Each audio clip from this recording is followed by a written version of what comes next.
So thank you for coming today. My name is Tania Appel. I am the apprenticeship consultant for Horry, Georgetown, and I also go into Williamsburg County. I am housed out of Horry Georgetown Tech at Market Commons, so I'm close, and I'm a permanent consultant, so hopefully I will be here for a while.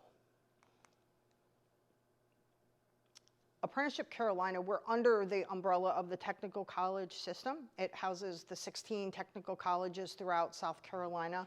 And also, if you've ever heard of Ready SC and E-Zone, they're all under that same umbrella as well. Basically, our mission is to let businesses know what apprenticeships are and the value of apprenticeships.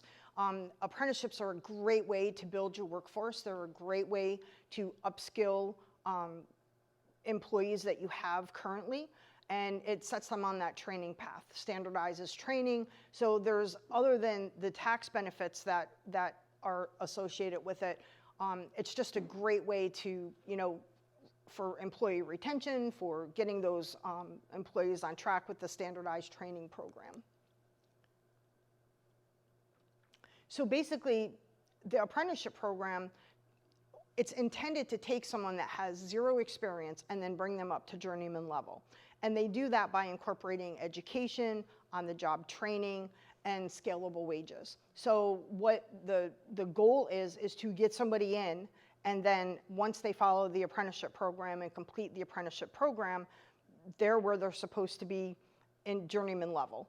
And now you've trained a person that you may have passed over because they didn't have the experience, but providing them that experience with the education piece brings them where they need to be.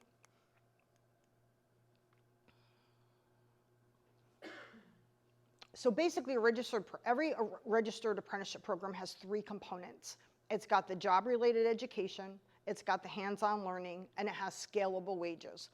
Once you have those three things, you basically have the apprenticeship program. So what does that mean? So the job-related education is what you do anyway. Think about when you hire somebody, right? The first thing you do, you have to teach them how to do things your way. It doesn't matter if they have experience from another company. It's not the way that you do it, right?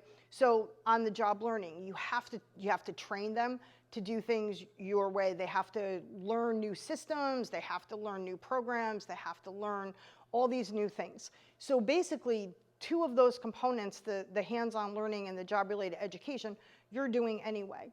The third component is scalable wages, meaning they have to start the apprenticeship at one wage and then end at another.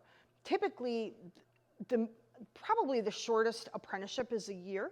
So chances are you're going to do that anyway, right? And if not, that may be why you're not have a good retention rate with employees. If you're hiring them and they're not getting a raise within that year's time or the end of that year's time, again, that's all part of the apprenticeship. So really, it's not asking you to do anything that you're not doing already. It's just that what it's doing is it's putting everything together, standardizing it, we're registering it with the Department of Labor, and it's providing extra benefits for you and the apprentice that's going through it. So with our youth apprenticeship, what we do is we talk to the high schools and tie in these apprenticeships with the high schools. So that education piece, they can start while they're in high school with that and start learning. We've tied them into some of the construction, like in Georgetown, the construction companies, the construction classes that they have. They've got welding classes. So they're tied into these apprenticeships. And what's really cool about it is the kids, while they're in school, they're learning this stuff. The companies get them through the apprenticeship program. So on weekends and holidays and summer, they're actually putting what they're learning in class to use, hands-on, with this company. And then when they graduate, the companies will then put them into an adult apprenticeship. So the whole way through, they're being mentored, they're taking what they're learning in school and they're being able to learn it, to apply it on the job. And then once they complete that, then they go into the adult apprenticeship. And now they're actually mastering the occupation. So what do we do? So Apprenticeship Carolina, we act as the liaison between the companies and the Department of Labor. So what my role is I will, when you hear about the apprenticeship program and you're like, oh, this sounds so great and I definitely want to do it, the first thing I'll do is I'll make an appointment to sit down with you and say, one, what type of occupation do you want to, are you thinking about making an apprenticeship, right? Like what I typically suggest are your high turnover positions, your occupations that maybe require that extra learning piece that maybe, you know, you're having a hard time filling, or maybe something that's very specific to your company that it's hard to find training, you know, that it's like, gosh, not a lot of colleges teach this, or if it is, it's maybe like a 4-year degree and you don't want to wait for somebody to get that 4-year degree to hire them. So you kind of want to look at like what's going to work for your company. And sometimes after we sit down, you may go, you know, I just don't think the apprenticeship is right for our company, and that's fine too. There's no pressure. It's not like you have to do it, but we'll go through and kind of talk about, you know, what occupations you're looking at, what a training program might look like, and what I would do is I would forward you an outline, because for every single occupation, the Department of Labor has an outline for, and they say, okay, if you are a welder, these are typically the work processes for a welder. If you are a paramedic, a CNA, we do all of that. These are typically the processes. But that doesn't mean it's going to fit your company. So you may look at it and go, well, yeah, I kind of do that, but here's some things that I don't do. That's fine. We delete those. We add the ones that are more pertinent to what you are doing, because it is going to be your program. It's not our program. It's not the Department of Labor's program. It's your program, and you can use it however you want to use it. So with the discovery piece, that's what we do. We sit down and go, what are we looking at? What positions are you looking at to make into an apprenticeship? Once we determine that, we say, okay, how are we going to do this? Let's get a list of processes. Let's find out, you know, what it is that's important for you, for the apprentice to learn. And then let's look at that education piece. Like, what do you want them to learn? Do you want to tack on an entire degree? Do you want to tack on maybe just some components that you feel may be, you know, applicable to what you're doing? For example, you know, sometimes I talk to manufacturers and, you know, they're in that manufacturing mode. So they're like, yeah, you know, we want a CNC program, but they don't think like they use email, and half the guys and half the women that work in manufacturing may not have been trained on how to pull up an email, or how to compose an email, or how to attach something from an email. And they struggle with that. And then I talk to them and they're like, I never even thought about that. So we may add in a beginning office class. It could just be a customized class. It could be, you know, we partner with Horry Georgetown Tech a lot of times, and they'll come and talk to you and say, you know, we can create, if you're having problems, you know, maybe you don't use Excel. We don't have to do that. We can do a course on how to attach an email, how to write an email, what's the proper verbiage to use in an email, especially with some of the younger kids coming in, you know, and they want to do all the texting, and you're trying to read the email, and it's like, no, we need something that's a little more professional, you know. So we do that. So, you know, sometimes I might suggest courses that you're like, oh, I never really thought about that. But again, you decide, yes, I like this, no, I don't, or what about this? It could be connected to the technical college, but it doesn't have to be. You can say, you know, I don't have time for my employees to leave and go to school or take classes at night, or I think it's going to be overwhelming for them. We could look at online classes. You can do the training yourself. So there's a whole variety of options that you have to build in this design piece. And again, you're making it yours, right?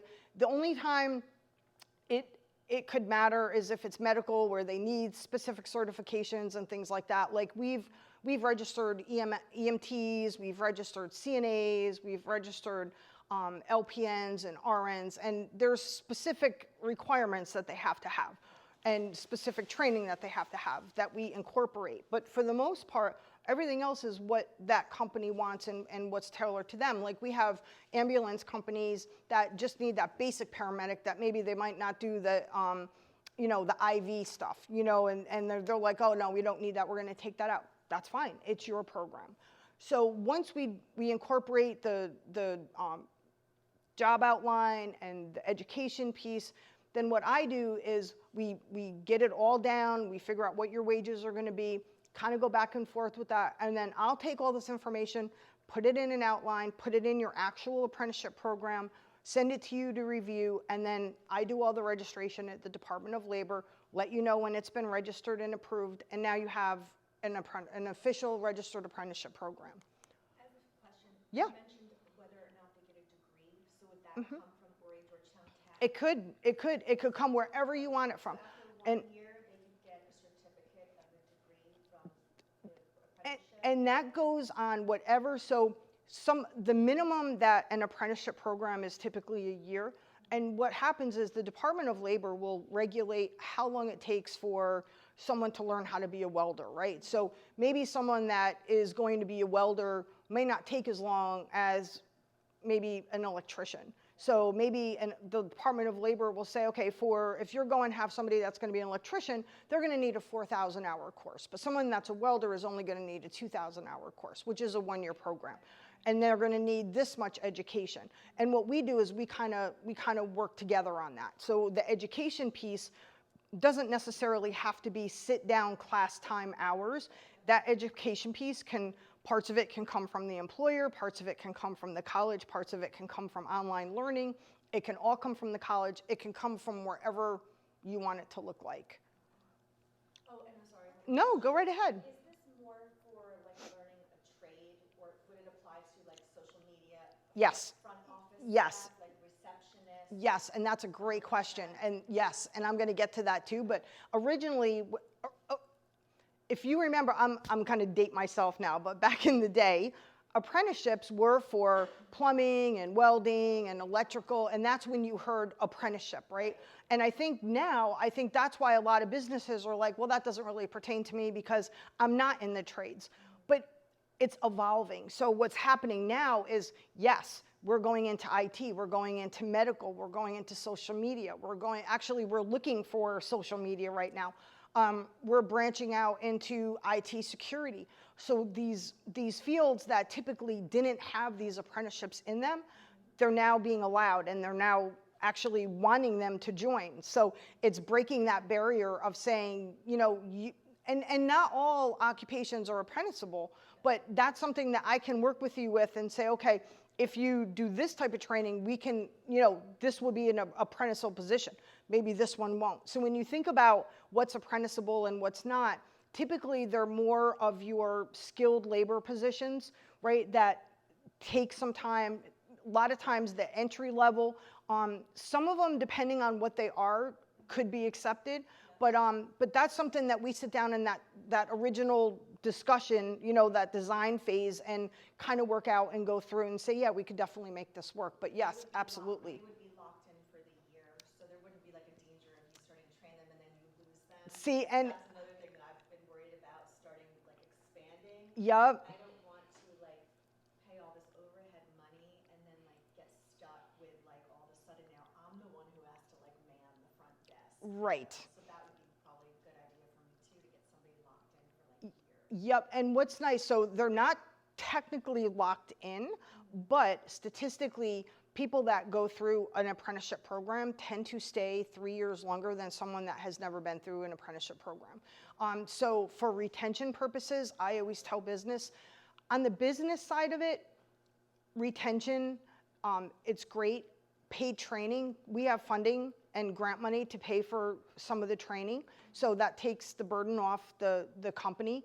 And typically when I try to, when we're in the design stage, I really talk to businesses about, okay, you want this to be sustainable. And yes, we have grant money right now, and that's great to help pay for these classes. But what happens when we don't have grant money, right? I don't want the program just to die. So what I do is I say, what is going to be sustainable? And, the programs that the apprentices go through, they can still get, FAFSA and student loans or scholarships and stuff from the college. Or there's courses online that are completely free that provide them with that education piece that you don't have to pay for. But right now, we can pay up to $2,500 per apprentice to go for training, pay the training provider for that. So a lot of the courses that I tie into that, I make it where it's under that mark or right at that mark, so it is free. And they also get money for accommodations, so we can assist with gas, they can assist with rent or childcare, and it could be up to $600 per apprentice. So it helps them, especially if they say, yeah, we definitely want to take a course at Tech. It helps them with that gas money, or maybe just pay for babysitting. It is a one-time payment, but I mean, it is something. So and that kind of goes with this slide as far as the benefits go. So the benefits from the apprenticeship is, one, you're building your own workforce, right? And what you're doing, the good thing about the apprenticeship program is it doesn't have to be people that are just starting your job. It could be people that have worked for you for a year, 2 years, but you want to upskill, right? Or you want to make sure that you created the standardized training program, and you want to make sure that everybody in that position is being trained the same exact way. So how many times has you had an employee start, or did you start at a job that you were trained by Mary and the other person's trained by John? Mary and John are two totally different people who will do things two totally separate ways, right? And now you have two employees that are being trained, or you're being trained two totally different ways. So you go to one of them and say, oh, well, you got to do this. Well, I didn't know I was supposed to do this. That's not the way I was taught. And it's nobody's fault, but that happens. When you have a standardized training program, everybody going through this program is being trained the way you want them to be trained. They're learning what you want them to learn. And you're incorporating these education components to enhance what they're learning, right? So it doesn't have to it can tie into a degree program, but it doesn't have to be effective, right? If you're, my son got a degree in computer science.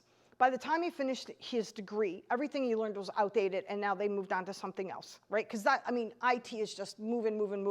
So somebody may not need that degree in IT, but you may need them to have that up-to-date training that now you can incorporate into the apprenticeship. And it's changeable. So a year down the road, if technology changes, we could go in and revise it. You just call me up and say, Tania, we had C+ training and now it's C++, right? So can you make that change? Yep, I could do that. So it's that easy. And it's little to no effort on your end other than just letting me know what you want changed and how you want it changed, and I can make that change for you. So once you create the apprenticeship program, it's nice because everything in it they have to do to complete, but it's also changeable. If you find this might not be working, let me try something else, and now that one's working really well for you, right? So it is very customizable, and you can kind of change things up. The other thing is tax credit. So if you have an apprentice come in and they're in your program for 7 months for that calendar year, you will get a $1,000 tax credit per apprentice. So the business will. Nope, not the person. That goes to the business. So for that calendar year. So I believe the only time they can't really start the program to really, if it's a year-long program, is like June, but they would have to be in for at least 7 months of that year in order to get that tax credit. But it's $1,000 per apprentice. So, and if you have 5 apprentices for that calendar year and you start them all at the same time, that's $5,000 tax credit that you'll receive.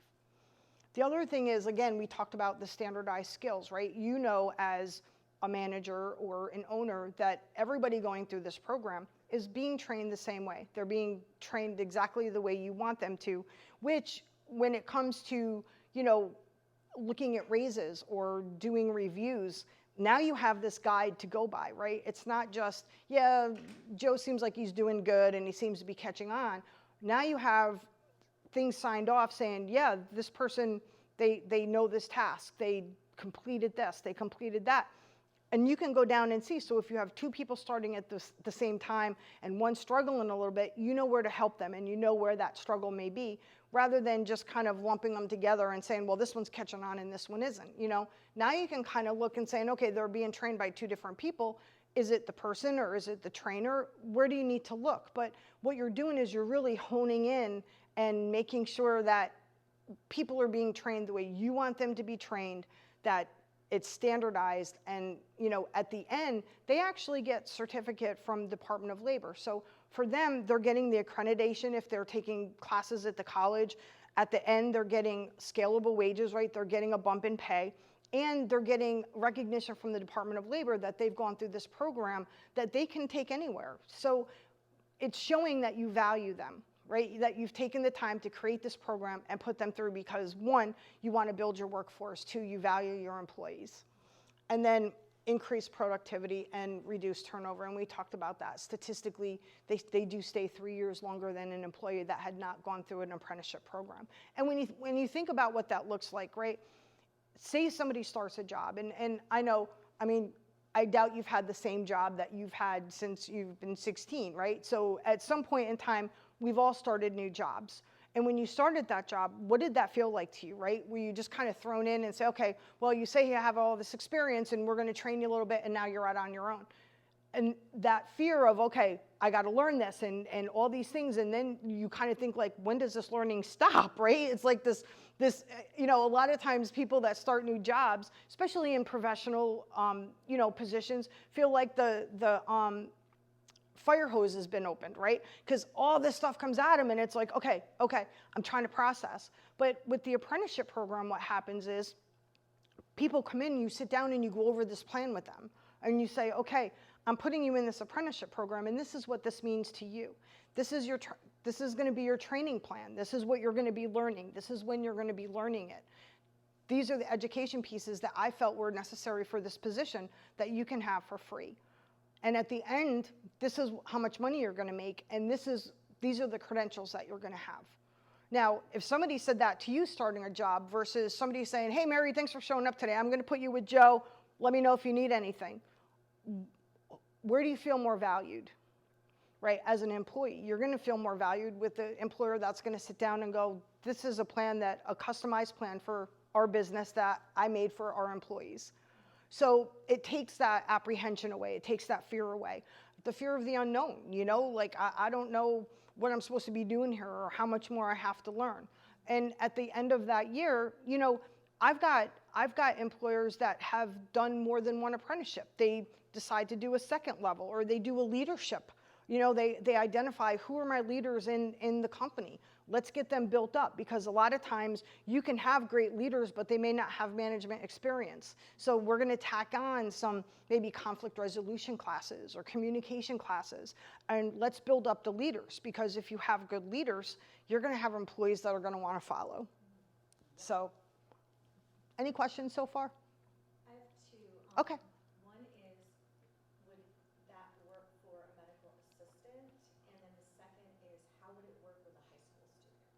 So with the high school student, a lot of times, like I believe it's ATA, they start some of the CMA and the CNA classes right in school. What does ATA stand for? It's the Academy for Arts and Technology. Oh, So, okay. so what they do is they're more of like your career high schools, and they actually teach CMA, CNA.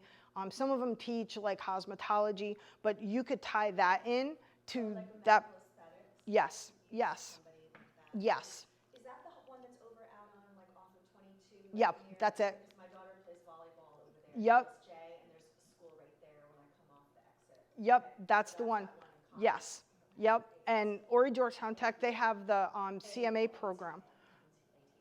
So that ties into that. Just like we did with the CNAs, you know, they go through the CNA course and the funding that we have pays for the entire course. So now a lot of the home health care places that we're paying to have their people trained now go through us and go through the apprenticeship program, and they're getting trained for free. Okay, that's awesome. Did I answer all your questions? Yes, Okay. thank you. So this basically, we kind of jumped ahead a little bit, but this basically tells you about, you know, the benefits, the longevity of employees that do go through the apprenticeship program, and that typically they do stay for 3 years longer than people that don't go through the program.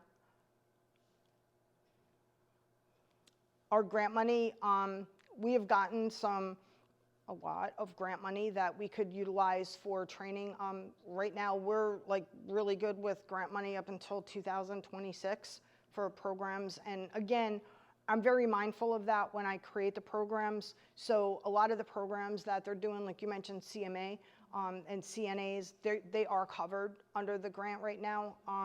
And when they're not, the college does have scholarships. So, you know, a lot of times too, if they know they're going through the apprenticeship program, they'll kind of work to try to make things work out as well. And this kind of ties into what you were talking about, where people think that apprenticeships are just for the trades. These are some of the areas, distribution, logistics, information technology, tourism. We're getting into the hotels. We're getting into like the general maintenance and front desk and reservationists. Customer service, that's another one we're breaking into because that's huge. People, if you hire people without customer service skills, or people that think they have customer service skills but really don't, it can make or break your business, because if somebody's calling you and people are being rude to them on the phone, or if, for whatever it is, if they're apprehensive about a medical procedure and they're being talked down to, or not having somebody that's really understanding or listening or able to answer their question, they might hang up and go, I'm not going to go to that place. I'm sure all of us can kind of, a lot of times we get good customer service, but we remember the bad. And I know everybody here can think of a time that they've had really bad customer service, and it makes you apprehensive about going back to that place, right? So that is like really important for us to kind of tap into and get those apprenticeship programs going for that. Energy and utilities, construction, obviously, and advanced manufacturing, that's kind of where it kind of all started. But yeah, definitely we're looking to branch into more medical, IT, those types of fields. Oh, I have a joke with my kids because we were just in upstate New York like over the summer, and we went for ice cream somewhere, and literally I was like, said to them, I'm like, I was like, I'm gonna feel happy when I get ice cream, but the kid behind the counter was like a college student or whatever. He didn't make eye contact. His face was like this, and I was like, I said to my kids, I was joking around, I'm like, I'm in a bad mood now. Because he was like so like somber, like he seemed like he was like angry. He didn't like make eye contact, and I was like, that was the worst ice cream experience I've ever had. I was like, ice cream is supposed to be happy. Right, see? I would never go back to that place, and I was like, obviously, like he's not getting trained at all. Yeah. Like that was something that was just when I was young, it was ingrained that you made eye contact. Yeah. You smiled. Yeah. Yeah. Kids are not used to it. Now it has to be taught, and he was never taught, and I was like, and see, that's what you remember. That's what you remember. Yeah, exactly. It was in like upstate New York, like in a small town, like so you would think they'd be like a little happier with Yeah. New York City or anything like that. But I was like, oh, I'm not happy eating my ice cream. I'm not. Yep, it happens. It happens. So, and again, that's what the apprenticeship is designed to do. It's to get that training. So that is me. Like I said, I'm housed over at Horry Georgetown Technical College at the Market Common campus. I make it easy. I could call you, I could Zoom you, I could come in person, you could come to me, whatever is more convenient for you. I respond very quickly. So if you say, I want to do this, I'll send you some outlines. It's really not, I always tell businesses on their part, they'll say to me, well, how fast does the process take, or how slow does the process take? And it's really business driven.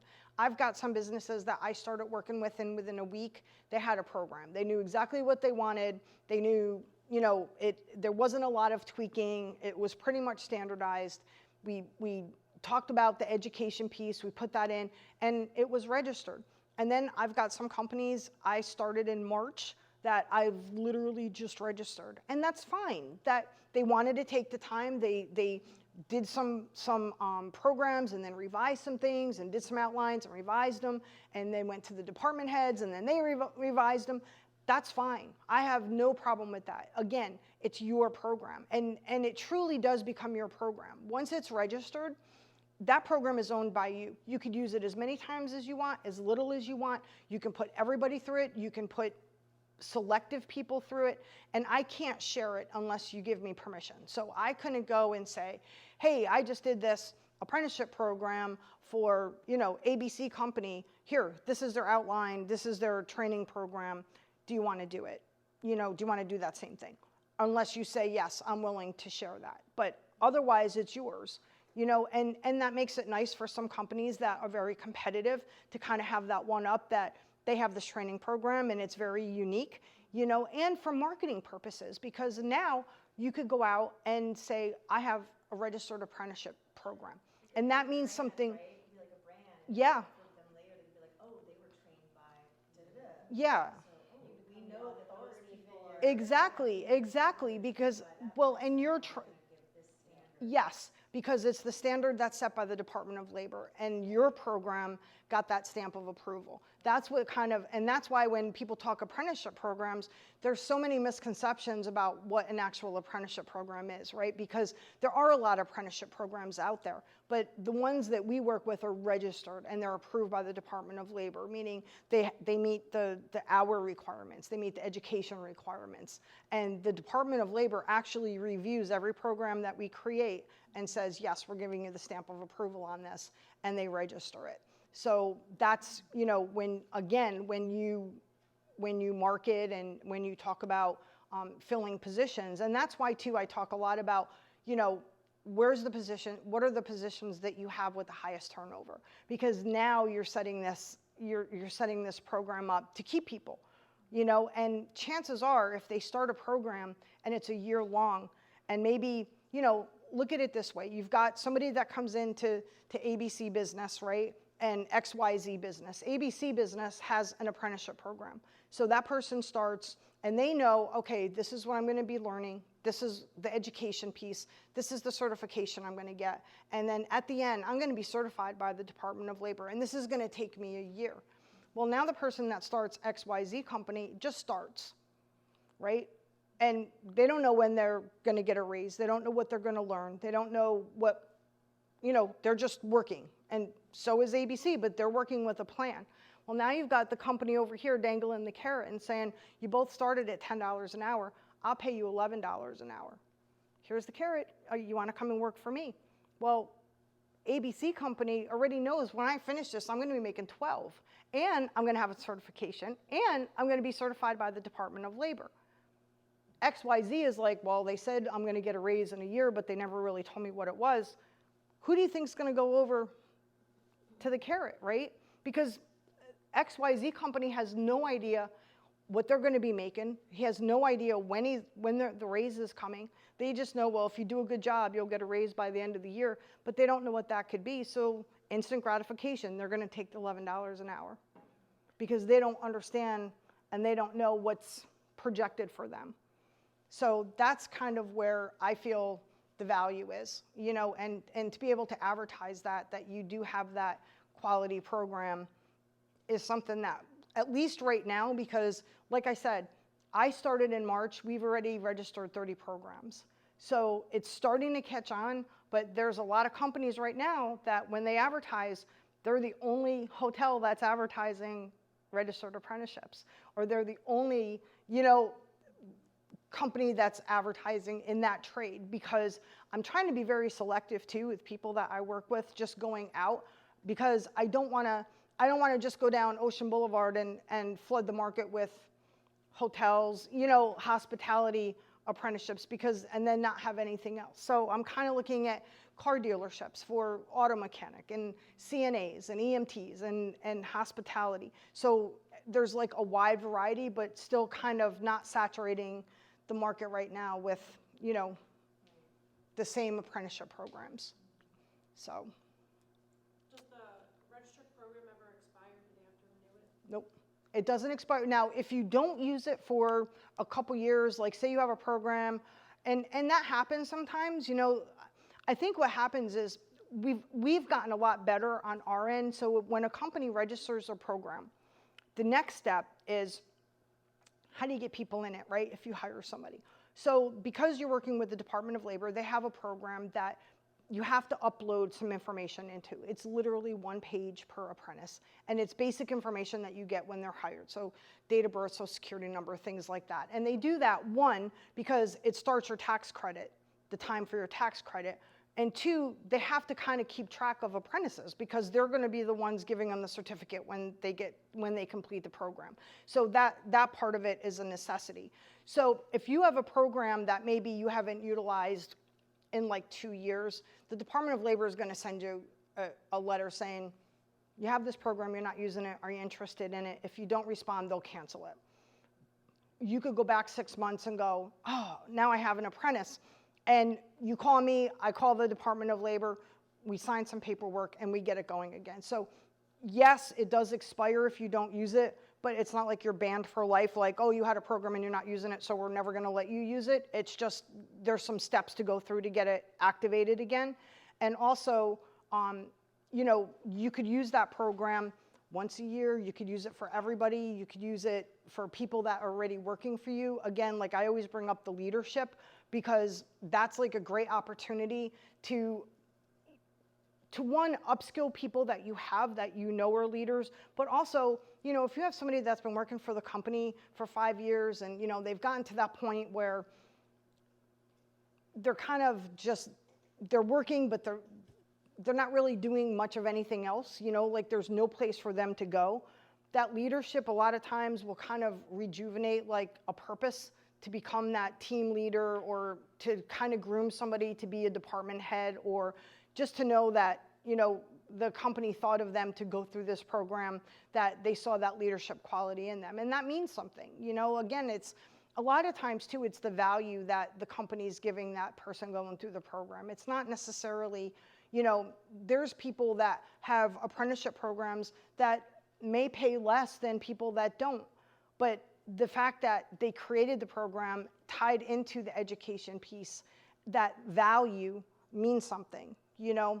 And then again, a lot of times too, they create that second one where they say, okay, if you've gone through this, this is the level 2, or, you know, we can do this. So a lot of times CMAs will go into LPNs, and LPNs will then go into RNs, and they've checked off those qualifications, so it's an easy progression.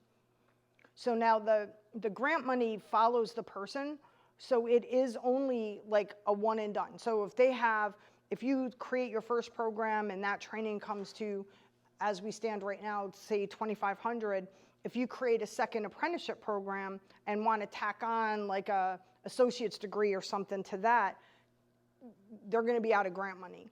So it's per person, it's not per apprenticeship, if that makes sense. So, any other questions? Is there, for the apprenticeship, is there a minimum number of hours that you have to hire them for? With the apprenticeship, you hire them for the duration of the apprenticeship. So, but there is a probation period. So if it's a 1,000-hour program, 1,000 or 2,000-hour apprenticeship program, which is a year-long program, there's like a 3-month probationary period that you could say this just absolutely is not working. You know, the person isn't showing up, they're not doing this, it's just not a good fit. But that year, after that year, you can say this is working great, we're just gonna keep the employee and they're your employee. At the end of the apprenticeship, that's the end of the apprenticeship, and you know. So the 2,000 per year, that would be basically sort of like a 40-hour work week? Yep, and it doesn't have to be, it could be part-time. So yep, there's part-time apprenticeships. Would they still be eligible for that same $2,500 grant money Mm-hmm. for a part-time program? Yep. And the 2,500, that goes specifically for training. So that would be paying the training provider. So let's say, what do you do with your company? I heard you mention EM or Oh, it's medical aesthetics. So it's Okay. like, Botox, facial fillers. So I could use a medical assistant. Okay. I could use a front office staff. Okay. Or somebody like a medical office manager or office manager. Okay, And perfect. Then, and then a esthetician, well, not cosmetologist, because we don't Okay. do makeup, but an esthetician for peels. Okay. Like that. So And I'm just gonna throw out some numbers, but so say for your medical assistant, say Horry Georgetown Technical College has a medical assistant program that is $2,000. That would cover, so if you had somebody go in that and you say, you know, you want to tie in that certification, that grant money could pay for that you wouldn't have to come out of pocket for, and they wouldn't have to come out of pocket for. I wouldn't be paying them, they would use that grant? They would use the grant. And so what would happen is the college would do the class, and then the college would go to Apprenticeship Carolina and say, hey, we have 4 apprentices coming through for, you know, the CMA and they're in the class, so here's the money for the class. How competitive would that be? Like, say if I want somebody who's like, is there a competition to receive that apprenticeship? Mm-mm. So like basically anybody could get it? Yeah. Okay. But I would They'd have to have a program, so. Right, they'd have to have a program, but if I was hiring them, Mm-hmm. would I take whoever gets into the program, or would I have a say, like? Oh, it's your program. Okay, So I would interview people and say, this person might not be the best candidate, this one might be better. what you would do is you would interview just like you normally do. You would hire just like you normally do. And then you would say, if I'm hiring 3 CMAs, I want them to all have the same training, so I'm going to put all 3 of them through the CMA program. That way you know they're going through your CMA apprenticeship, they're learning the same exact thing, they're getting the same course, right? Oh, okay, I was thinking it was the other way. I thought HGTC set it up and then. Nope. In fact, Ori Georgetown, and Ori Georgetown Tech is amazing when it comes to working with businesses. So you might have, like, maybe you're like really moving forward and expanding, and you're like, I need 3 or 4 CMAs. You could actually call and talk to someone by the name of Vincent Myers, who happens to be in this room, and say, Vincent, I have 4 CMAs that need a CMA course. What can you do? And Vincent might be able to say, well, let me see what I could do. If you have one more, we could get a class going right away, or here's a class coming up that you could get them in. So Vincent and the college has been really great about customizing classes that you need customized specifically for you. You may say, like, well, for what I do for the manager class, I don't really need technically a manager, but I would like them to have some experience doing this, this, and this. And Vincent can sit down with you and go, oh, we can create this class, or we can tie you into this class. So that education piece can really be whatever you want it to look like. But yes, we would tie whatever that part is into your apprenticeship. And you mostly like social media, or what? No, we're window tinting. Oh, okay. Why am I thinking social media? I thought you said something about social media.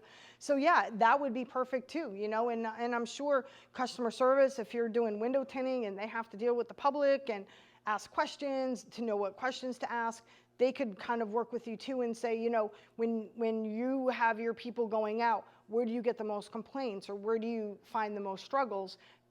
They do soft skill classes too. So that's something that we've been incorporating in a lot of the apprenticeship programs, are these soft skill classes, like basically customer service and what questions are you supposed to ask? What questions don't you ask? Put the booties on when you go into somebody's house. Just certain things like that, youth or younger generation may not think of. Put a smile on your face. Ask somebody how their day is. Customer is always right, just basic customer service skills. But you could kind of sit down and talk to them about that piece and go, this is where we're really struggling, they're supposed to put a ticket in, and they don't know how to do the ticket. Well, we can teach them how to do the ticket. You can add that as a class to your apprenticeship and make sure that they're all understanding, this is how you do the ticket. This is what, so just things like that. Mentioned, I remember you were talking about just managerial skills. Mm-hmm. And you mentioned conflict resolution. Mm-hmm. And you also mentioned one other. Communications. Mm-hmm. That's right. So you have classes or information. Yep. And those are 2. You could sit down with Vincent and say, we need kind of like a whole customer service course. Or you may say to Vincent, the whole course is a little bit much. We just want some online classes, and he can work with you with that as well and suggest what classes would be beneficial. Because again, it's important to kind of think about your apprentices too, right? So I worked with a company, and when I first started, and they weren't using their apprenticeship, and I was like, well, what's going on? You took the time to create the program, why aren't you using it? Well, what happened was they tied in, which at the time felt was very important, an entire associate's degree. And what they were finding is it was for welding. So what they found was they were getting some students that grew up on a farm, that knew how to weld, but they didn't want to go to school for 2 years. And some of them couldn't go to school for 2 years, but they could weld, like they could do that part of it. So what we did is we just kind of sat down, and like I said, they're changeable, right? We sat down and went line by line and said, okay, let's look at this education piece, because if you're putting it in, they're going to have to do it. So let's give them two different tracks. You know, you've got people that want to go and get that education piece, which is great, and we can assist with that. But for the ones that don't, instead of eliminating them, because really that's what you're trying to do, is those are the people you're really trying to reach, let's incorporate track 2 where they could then go and just take some classes, or we could teach them how to do the welding part and get them through, so they can at least get a certificate from the Department of Labor. And they've done, since we've done that, 3 cohorts of welders. So, I mean, it works, and it works with retention. But when you think about an apprenticeship, I always try to explain it like this. People go to college and get the degree, and they're learning everything that they need to know in school. And then they go out in the real world and have to apply it, right? The apprenticeship is the reverse of that. They're hands-on. They're learning it every single day. They're in it. They're experiencing it. But then you're tying in that education piece that enhances what they're learning. Oh, that's why I'm doing this. Okay, I'm customer service. I know I have to answer the phone. But, oh, this is why I need to be nice to this person on the other end of the phone, because they may be talking about me in a presentation about the ice cream I served them and didn't smile, right? Because that's going to stick. So they understand that component of, this is why I'm doing this. So that education piece doesn't have to be, you know, in some cases, that degree or, you know, that certification.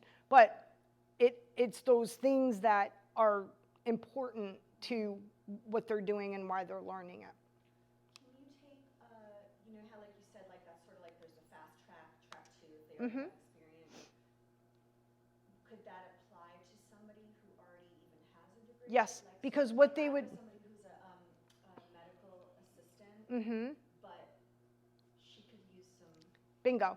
extra And training in some of those other things like conflict resolution, interpersonal skills. yes, So she could have an apprenticeship where, even though she already has her medical assistant degree, how would that work? because what you would do when you look at when you look at your plan, when you look at your apprenticeship, basically what that's saying is, this is what I want somebody to learn, and this is what I feel they should know from start to finish. So if you have the CMA already, you know, in there, and then you may have some customer service classes, and then you have your processes, you check the box for CMA, but she still needs the customer service class, and she still needs to prove that she can do all these other processes. And then at the end, then she'll get the certification from the Department of Labor. So it's an extra credential for her. So That's how I would market it to her. yep, She's getting an extra yes, credential. she's getting an extra I could credential. see somebody And being like, well, why would I even want to do that? right, But she's going to get a job, number 1, and number 2, she's getting extra training. right, So, right, for free, that she's not paying for. maybe a grant. Yep, Go with it. yep. And there's the services, the supported services. He laughs because I've got it in my head. It's She could get childcare too, stipend?